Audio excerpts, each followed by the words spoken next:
So I was born in Singapore on 24th October 1948. So I guess I've lived in Singapore almost 70 years now. When I grew up, Singapore was still a poor developing country. Our per capita income when we became independent was $500, the same as Ghana in Africa. Either you can say the misfortune or the good fortune of being born in a very poor family in a poor Singapore. So when I was 6 years old, when I went to school for the first day, we were weighed at school. They wanted to see how heavy we were. And I was declared undernourished. So I was put in a special feeding program when I went to school, and the principal had a big pail of milk, and all the children who were underweight were asked to take one scoop of milk from the pail of milk. And our house in Singapore had no flush toilet. There was crime and riots, gangster fights in my neighborhood. So in a sense, I grew up in what you call a typical third world environment. And it's quite remarkable that in my lifetime, Singapore has gone from being a third world country to a first world country. And I have lived through this remarkable transformation. I was Dean of the Lee Kuan Yew School of Public Policy for 13 years, from 2004 to 2017. And I would give every student who came to the Lee Kuan Yew School the same lecture. I said, I'm going to share with you the secret of Singapore's success free of charge. And I to tell the students that if you implement this secret formula, your country will succeed. And I capture the secret formula with the acronym in English, MPH. The M stands for Meritocracy. Meritocracy means that you select the best people to run the country. And what brings many countries down, especially in the third world, is that when it comes to selecting the finance minister or the economics minister, they will give their jobs to their brothers, their cousins, their uncles, their relatives, and not to the best people. And Singapore did the exact opposite.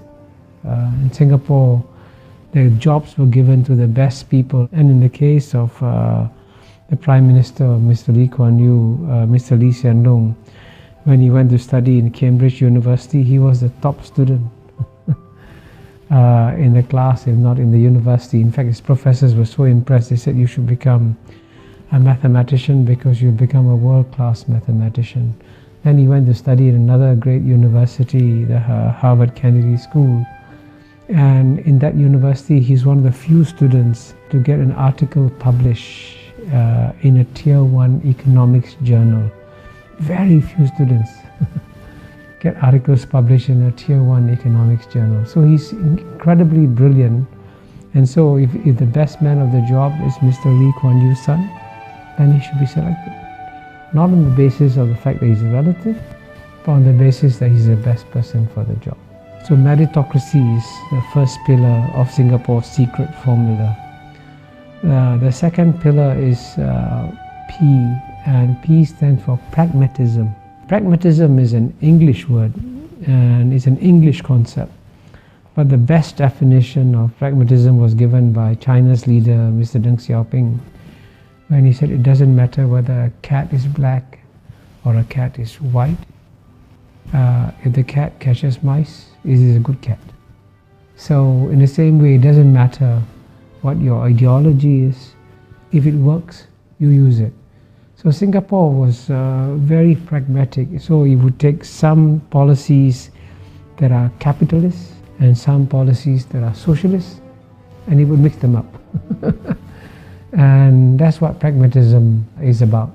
You're not bound by any ideology. But the third pillar, the H, is of course the hardest to achieve, because H stands for honesty. And indeed, what has brought most third world countries down and what has led to their failures in development has been corruption. And so Mr. Lee Kuan Yew, after he became Prime Minister, made it a point to punish not the junior people, but the very senior people. So when a deputy minister went on holiday with his friend, a businessman, when he came back, he was arrested. And so he said, why am I being arrested? He says, you went on a holiday with the businessman, he paid all your expenses, that's corruption. You go to jail. So when a deputy minister is sent to jail, then everybody says, oops, I got to be careful, I can also go to jail. So that honesty factor is one critical reason why Singapore has been exceptionally successful. So it's a combination of meritocracy, pragmatism and honesty. Then that's the formula for Singapore's success.